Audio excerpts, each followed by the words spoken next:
It's the Sick Podcast, CF Montreal Talk. I'm Marinero. 1 week after CF Montreal got obliterated to the Whitecaps in Vancouver by a score of 5-0, they got obliterated to the Revolution in New England by a score of 4-0.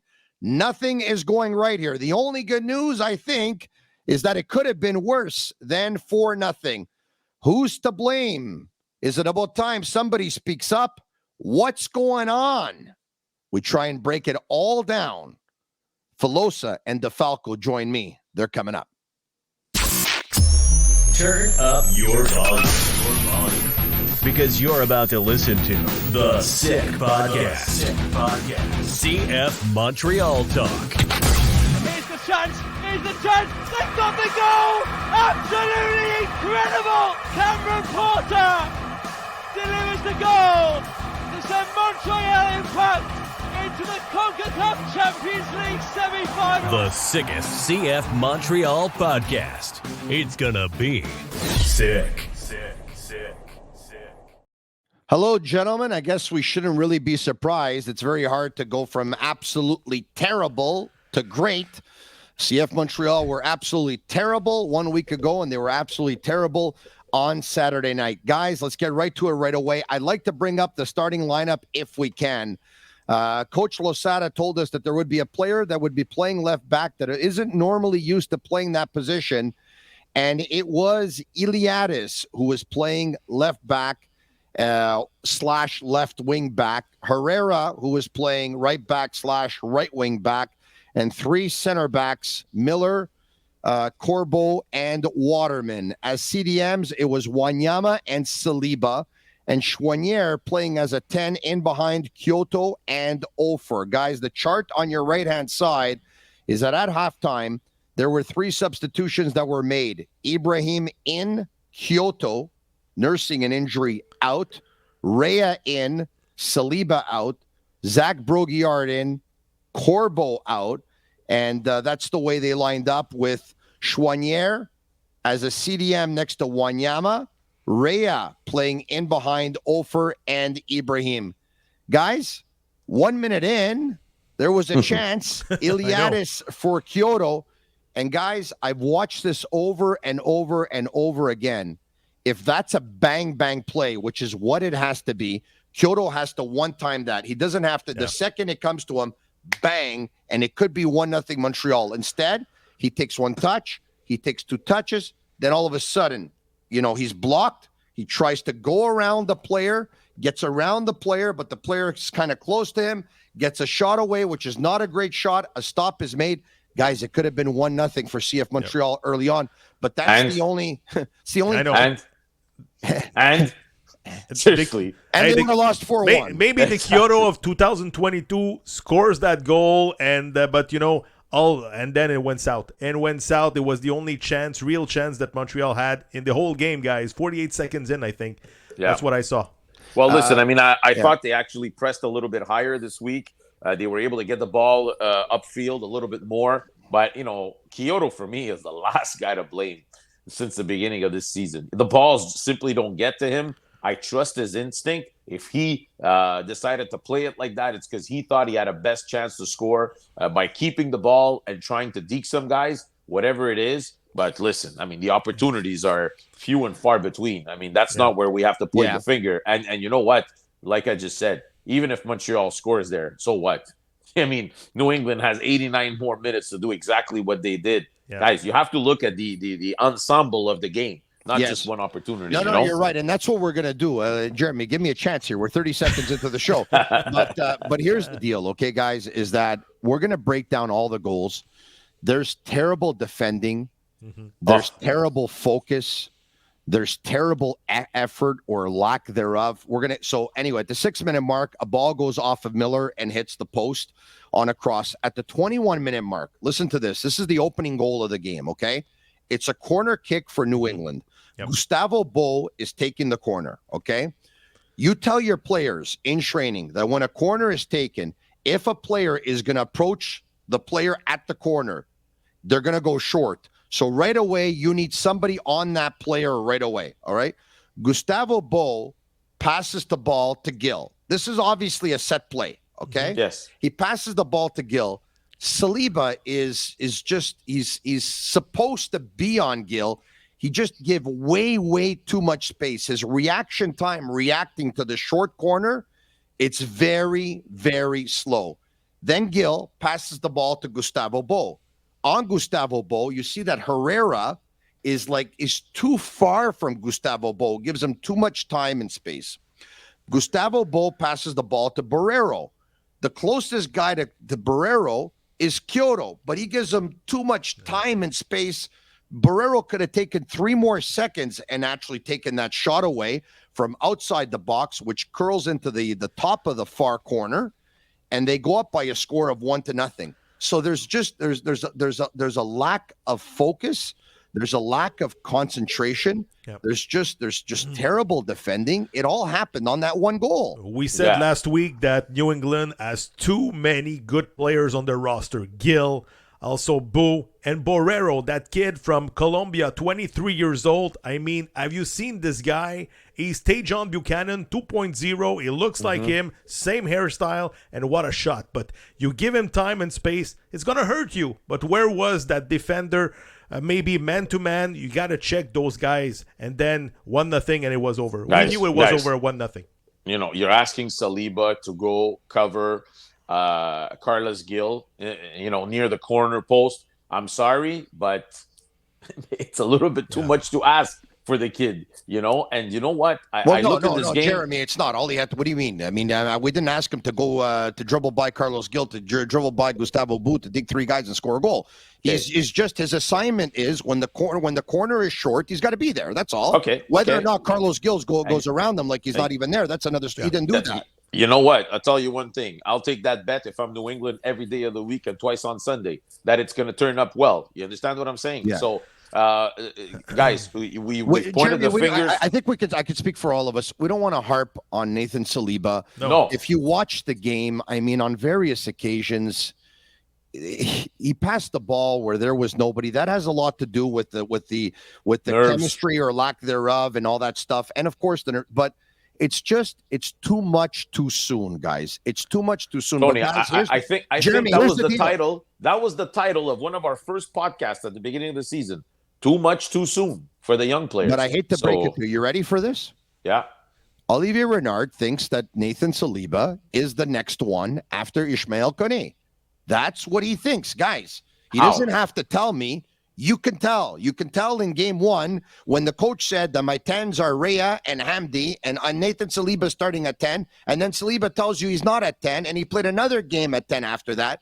And this week he's starting at 6 and he played but you can tell that when he comes in, it's a half. And then he's out, because at a certain point, the coach realized this is not the way. He's a good player, guys, but it's too much too soon. Sure, of course, he's a good player, but he needs to go through the process. We understand that, but I'm not going to be pointing the finger at Saliba today because for me, the blame is not on him and it's not on the young players. Of course it's not. It's the way that we bring them there. Okay, so that's not on the kids. But now, guys, we got to talk about the veterans because these players that we relied on last year to keep the ball, the possession, to make sure that we were able to build, they're not doing it at all. And I understand that there's frustration in this locker room after everything that's happened in the winter. But Jeremy, the coach said to you a couple of weeks ago that for him, possession isn't overly important.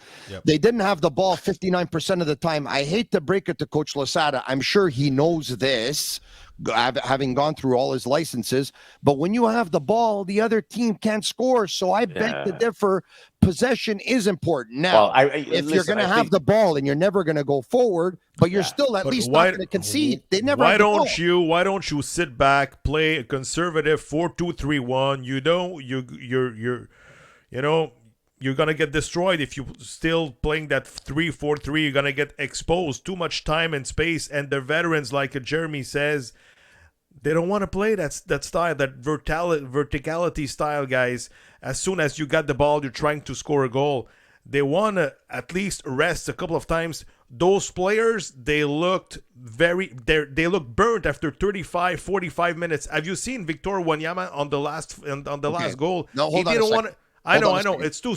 But No, but this here's what guy I right disagree now, with he you, Gavino. looks very slow. I Yeah, don't know but what happened this winter, but he looks so slow, Victor No, Wanyama, but right I now. mean, with all due respect, Wanyama looks like he loses half a step every year since he's been here, and that's Yeah. why I say if you're going to invest in a CDM, that you have to bring back a six who is a very good leader and mentor. I get that, but so is Samuel Piet. You got 5 players on this team that can play the 6 role. That's not, by the way, Victor Wanyama. With all due respect to him and his career, chapeau. He doesn't sell tickets, guys.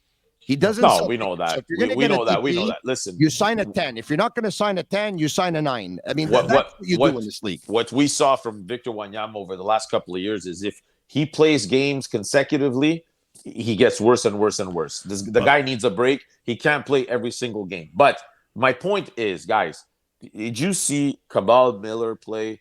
Did you see Joel Waterman play? Yeah. And Wanyama, guys, how many passes directly in the feet of opposing players? I had the feeling that they were playing with glasses where they couldn't tell the colors. You know why? I'll tell you why. First of all, the team on paper is inferior to a year ago. I mean, that obviously doesn't help. That's number one, okay?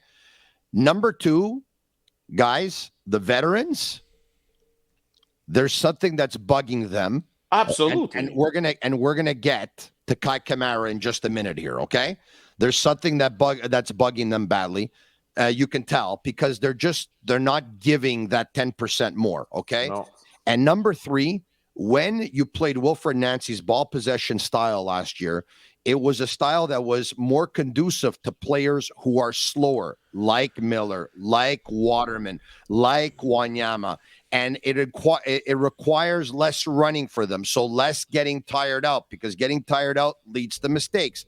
Here's where I disagree with you, Gavino. You know what? You want to play 3-4-3, 3-4-1-2, 3-4-2-1, this, that, all of that. You can play it, okay? The thing is that you have to have an identity and you have to stick to your principles, okay?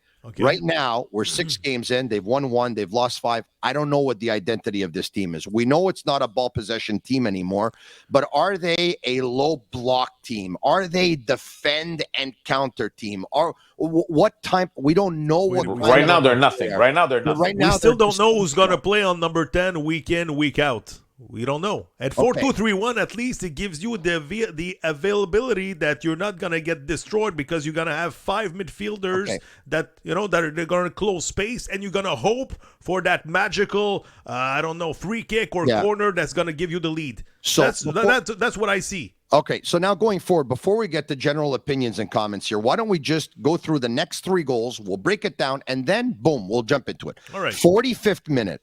Carlos Gil has the ball that gets away from him. Miller intercepts the ball. He intercepts the ball. The ball is right at the feet of Choinière.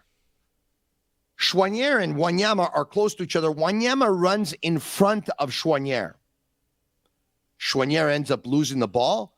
Player comes in. Yeah, looked terrible. Saliba, instead of running to the ball carrier, is like a light jog running in line with him instead of running into him.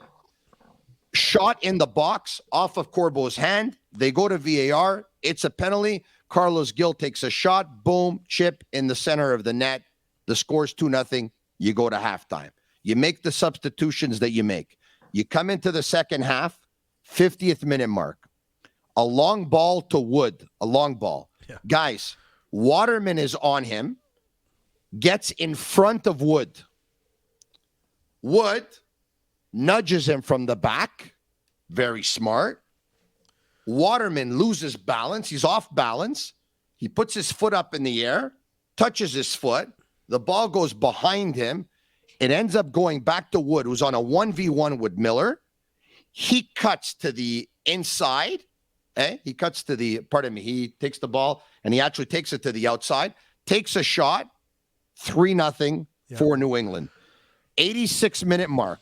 A long ball again from the keeper guy. A goal kick. A goal from the keeper to Vrioni. Iliadis is on him. What does Vrioni do? The same thing that Wood did to Waterman. He bumped him. Iliadis off the ball. Vrioni takes off. Guys, Wanyama, a light jog Yeah. A light jog. Instead of running towards the player, once again, running in line with the player. Waterman, he's instead of backing up or standing up the player, backing up a little bit or standing him up, what does he do? Sticks Guys, his foot he's out. running. No, not on the fourth goal. That was the third goal. On the fourth goal, Waterman is running towards Sirois with his back to the player. He can't see the player, guys. He's running towards his keeper. Then he turns around. Vrioni puts it more to the left, cuts inside, shot, and bangs it into the far corner. Those are your 4 goals, guys. Why did I mention them? Because there's light jogging instead of sprinting.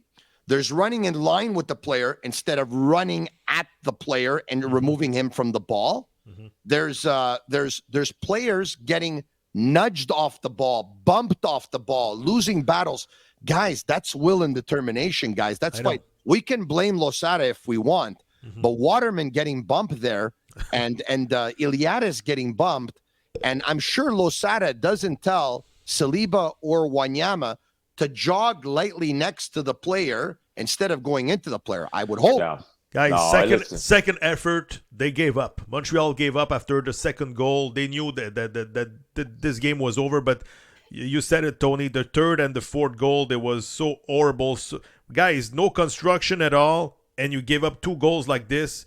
You know, it's unacceptable. It's unacceptable for a guy who went to the World Cup, Joel Waterman. I know he didn't play, but he looked so terrible for a second game consecutively. And the fourth goal, like you mentioned, the second effort for Victor Wanyama, he just basically, take the ball and just score. Just score. I don't give a damn. Anyway, it's 4-0. Jeremy, have the veterans taken the treatment reserved to Kai Kamara this badly that they're just not giving 100%? Because what we're hearing is that that Kamara was very appreciated in the locker room by the players. He was a leader in that locker room. He was loved by them, and everything that went down with his contract and the comments made towards him, we're hearing, bothered some players. Is it still bothering them 6 games in, Jeremy? Well, the problem is you're not winning any games. Had you won some games, eventually you probably get over it. But when you keep losing and losing the way they are losing, it's just an accumulation. Guys, there's frustration because we lost a lot of players and we're not replaced. There's frustrations about the way that the Kai Kamara situation was handled. There's frustrations about the fact that players don't understand why a coach who was there and was having success left the way he left. So all of this, there's an accumulation, and now the fact that the team is playing so bad doesn't allow these guys to get over this hump and start, start thinking something new. So, guys, listen. Jeremy, you saw this on the weekend. Yeah, go ahead. Olivier Renard said when the whole situation with Kai Kamara happened, he said, "I can't let this pass, because if I let this pass, it becomes a free-for-all for the players in the organization." Well, I'll tell you one thing right now. It's a free-for-all right now in this dressing room. Because I saw Kai Kamara live in training camp this year, and with no doubt, guys, he was the best forward. I know he's 38 years old, but he looked like a 28-year-old guy. He scored 2 goals again this weekend for the Chicago Fire. He made the difference. In a 2-1 win versus Minnesota. I watched the game. By the way, guys, he scored 2 fantastic goals. I know the first one was deflected off a defender, but he did everything right on the play. And the second one, a diving header to get in front of the defender, it was a good guys. So, I say it a million times, guys. Scoring goals is the hardest thing to do. Okay? It's an art. It's an art. When you have a guy that scores goals, you might have to put up with a little bit of BS. But at the end of the day, it's all worth it. Who's laughing now, guys? If in the dressing room they like him, and if the fans like him, and he's putting the ball in the back of the net, the rest, you got to find a solution. Guys, you got to find a solution. Last year, it was a solution. It was a quick fix. It was a panic mode. But you know what? At the end of the day, Kai Kamara last year was one of the MVPs for CF Montreal. It didn't go well for his negotiation, but look at what he's done right now. He has 3 goals since the start of the season, and CF Montreal has 3 goals in 6 games. He's had a red card. He missed the game because of a red card. So he has 3 goals in 5 games. CF Montreal has 3 goals in 6 games. The whole team. Guys, it's embarrassing. How about That's this? a slap. It's such How- a slap to the face. How about this? How about this? CF Montreal, after 6 games, have 18 shots on target. Their former coach Wilfred's Nancy's team, Columbus, they have 17 goals. I know that's This is- another bad. But guys, listen. Everybody made Montreal look bad this week. Again, Wilfred Nancy's team played very well. They won again. Columbus Crew. Kai Kamara scored 2 goals. Mo Farsi, that Montreal completely ignored. Unfortunately, a guy from here. Guys, this is unacceptable. Guys, this is unacceptable. Guys, I could have told you a couple of years ago that they needed a player like Mo Farsi. And by the way, okay, even though Mo Farsi's best moments come at right back, okay, and he can play right back and he can play right wing back, I'm telling you, the kid can play on the left side too, okay? And this is not from now that they're not interested in him, okay? Because he played in the PLSQ for Longueuil and for Blainville. And when he did, they were not interested in him at all.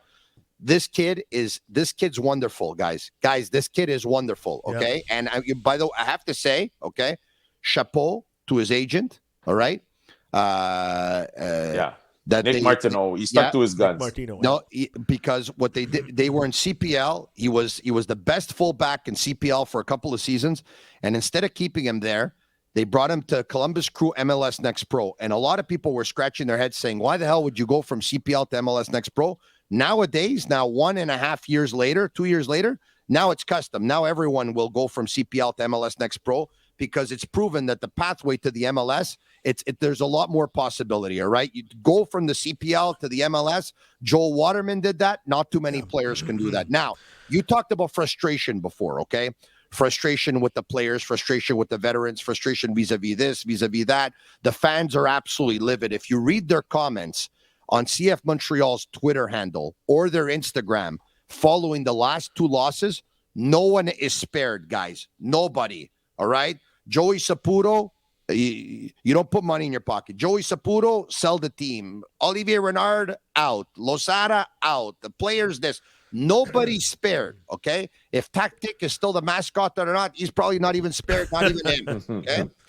Now, when you talk about frustration, I know you guys saw this. Jeremy, you put out a tweet. I think it was Nilton George that put out maybe an official tweet or something regarding Mo Farsi.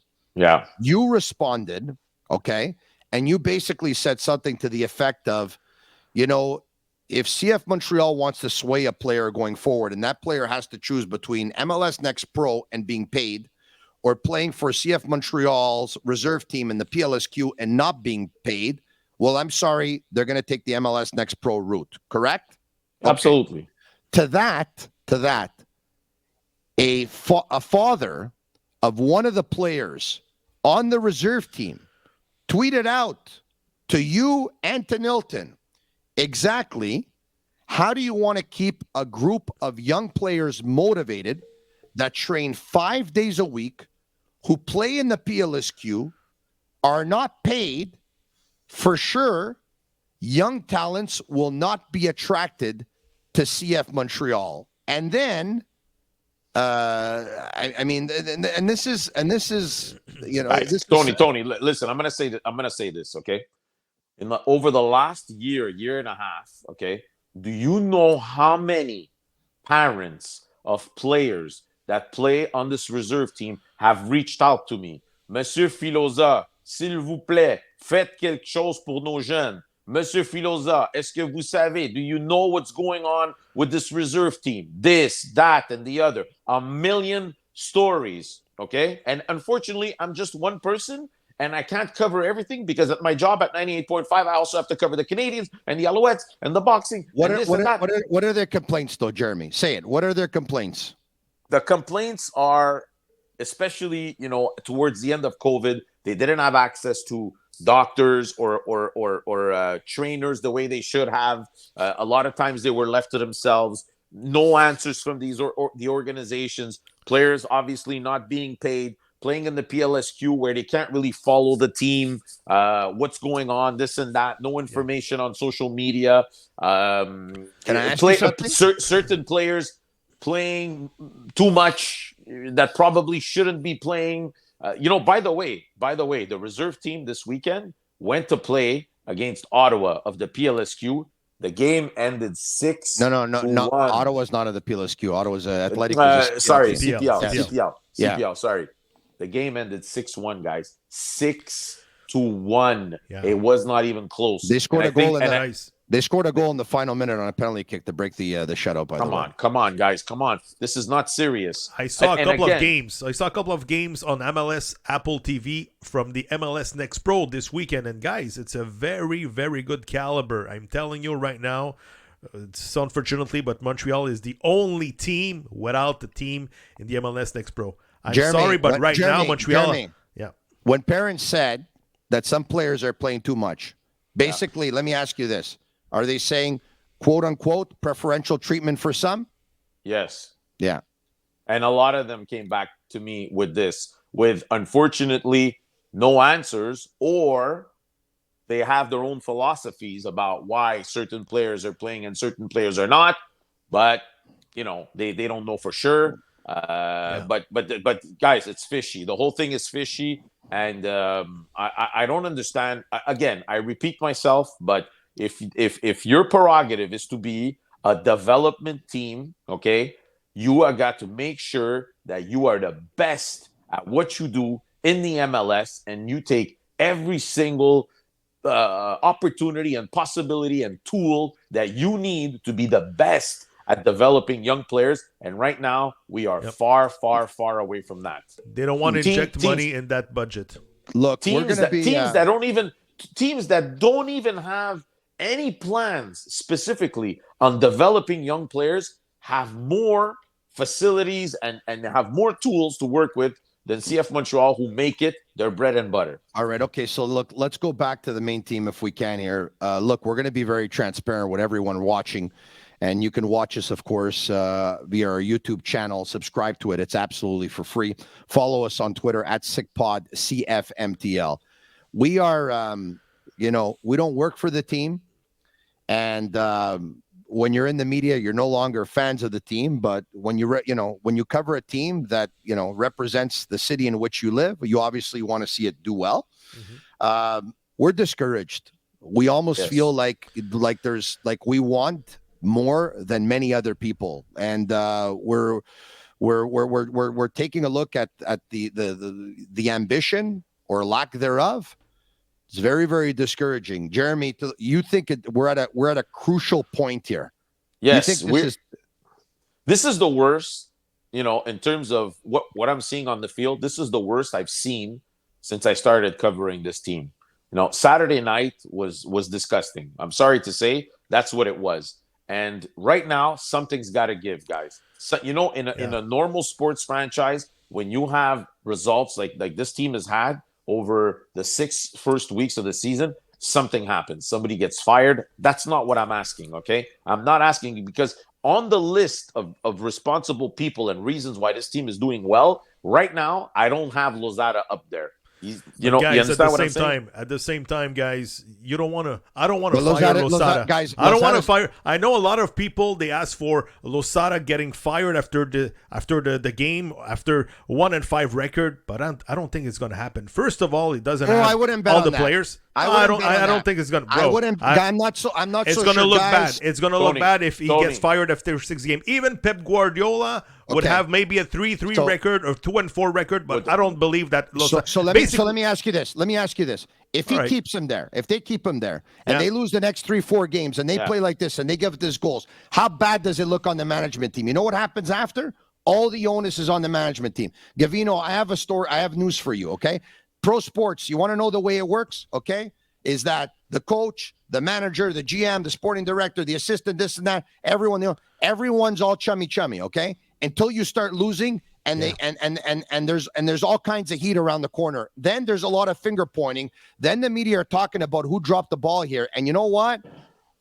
Sometimes you cut your losses. And if they do make a move, because the more this goes on, guys, Coach Losada didn't put himself there himself. I know. He was hired by Olivier Renard. 6 games doesn't make a season. But if we have to give a judgment 6 games in, guys, the hire was wrong. Okay, so either you cut your losses or you continue to bleed. And guys, if they do make a move, I wouldn't be surprised.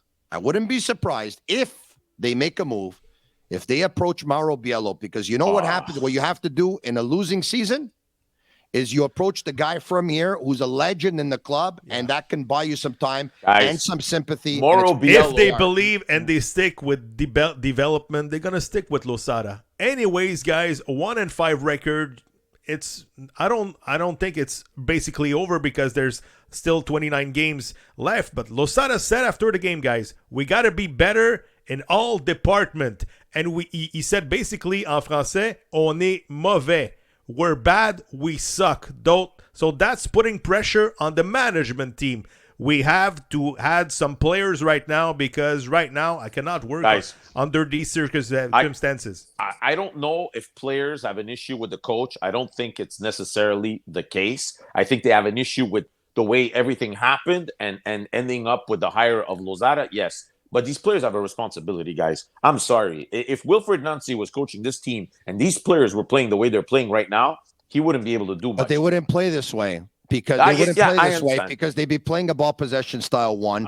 They'd be playing a style that is more suited to what they can bring to the table too. And they'd be playing two guys for a coach who communicates better within the group. I mean, you've heard what I've heard, guys. I mean, it's just the communication. It's not very strong. You just signed this guy for 3 years, I think it was, Losada. What are you going to do now? Fire him after 6 Jeremy, games? they fire coaches every year and a half on average anyway. What's the difference? You're making it look like they've never done this before. And by the way, Mauro Biello, he still has it right here what happened the last time, okay? He still hasn't he's coming back now. Close to the organization. They're inviting him for events. He comes and talk to players, whatever. He's there because he's with the national team. But trust me, okay? Yeah. Even if they offer Mauro Biello this job, I'm not so sure he takes it. And if they offer him $500,000, you're going to see that what's right here is going to end up being swallowed right away. And you know what he's going to do? That $500,000, he's going to make sure that he has a contract and he has it read by lawyers because he doesn't want to get screwed over, let's say the truth, like he got screwed over the last time. Because Mauro, trust me, he still has it here. And to this day, I don't even think Mauro Biello, if he crosses Joey Saputo in the street, I don't think he shakes his hand. The only positive thing, guys.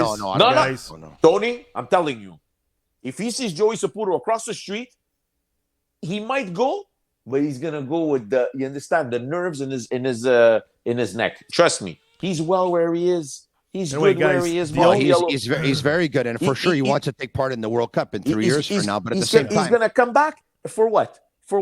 So that his blood pressure can go up. What? Well, the good news for any coach taking over is that if it ever happens and it gets to that point, you've bought yourself time. You've bought yourself this season. Yeah. And guys, I'd have to think that sooner or later, with all this pressure from the fan base, that someone within that committee, within that board is going to say, okay, guys, listen to me.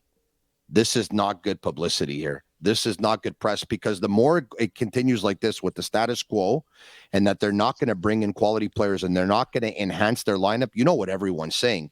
Everyone's saying that this is the Expos all over again. Sell your best players, and in 3 years they're going to be gone. I hope this is not the case, but this is what the fans on the street, this is what they're all saying. I know the fans on Twitter, this is what they're saying. The fans on Instagram is what they're saying. So at some point, I refuse to believe that this team is not going to go out and spend money and get somebody, because now everyone's talking about it. They sold 3 players for 18.3 million euros. I think they invested 1 million euros back in GAM. I know where's that money now, but at the same time, there's still some positive fans, Tony, out there that are saying it's the home opener this weekend, and we have only played one game at home. It was at the Olympic Stadium. Nice. We won that game, but I don't think playing at home, guys, it's going to fix every problem. No. Saliba's he's not going to get better. Same thing with Wanyama. Same thing with, maybe Chinonzo 04. I don't think it's going to fix all the problems. And next game, guys, it's a huge game because you play against DC United, Losada's former team. Don't forget that. There's some players from DC United that didn't forget what Losada he did a couple of years ago when he was head coach. At the same time, he knows that team like the back of his hand.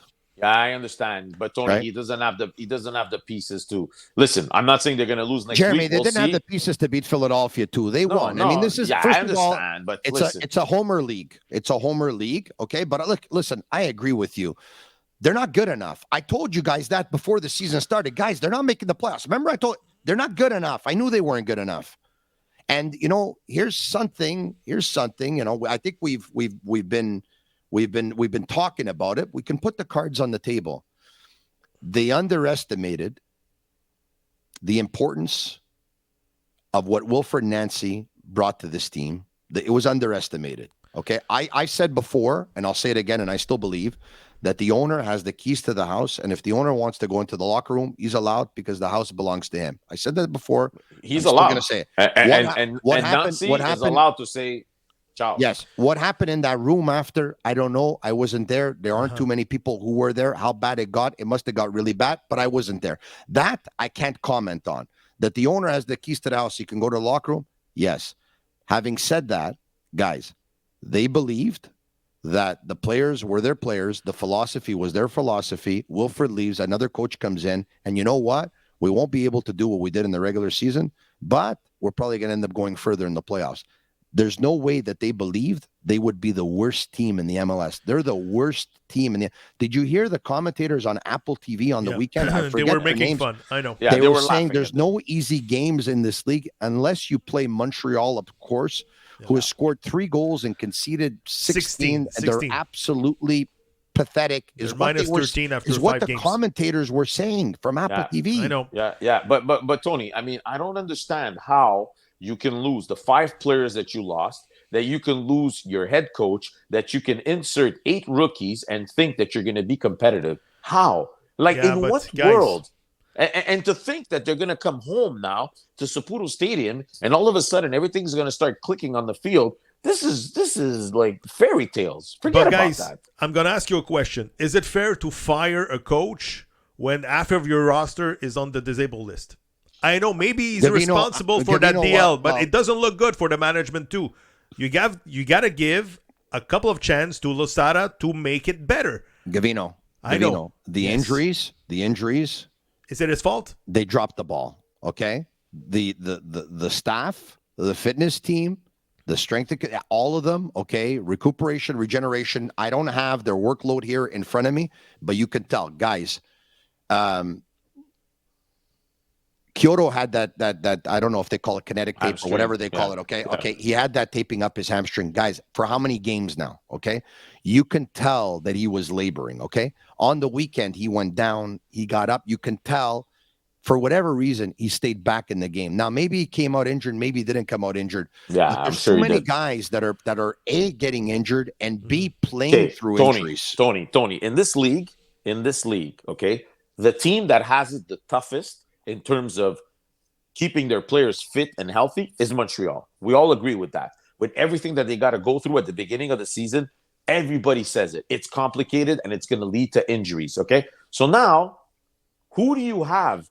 You need guys that have this experience of what did we do in the past? And even in the past, last year, remember, guys, Toy got hurt during training. Piet got hurt during training. Choinière got hurt during training. Every year, it's the same thing. So if you don't have the answers to what can we possibly do at the beginning of the year to avoid all these injuries, because we're outside, because we're inside, because we're traveling, because it's in the hot, because it's in the cold, because it's on turf, because it's Olympic Stadium, because now today we have to move outside or inside because there's ice outside. It's a disaster, guys. Okay. Yeah. And this again is recurring. And we all know that it's a problem. And again, that the organization is not taking the means that they need to try to avoid these bad situations year in and year out. They need a place that they could train in the winter, and things need to be standardized, unfortunately. And right now, we don't have the depth, and those rotation players are not making any difference.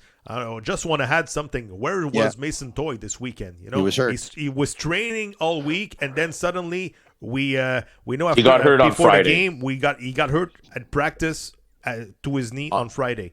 Yeah. So it's recurrent, like Jeremy says, and right now it's a nightmare for every coach, guys. Half of your starting lineup is on the DL.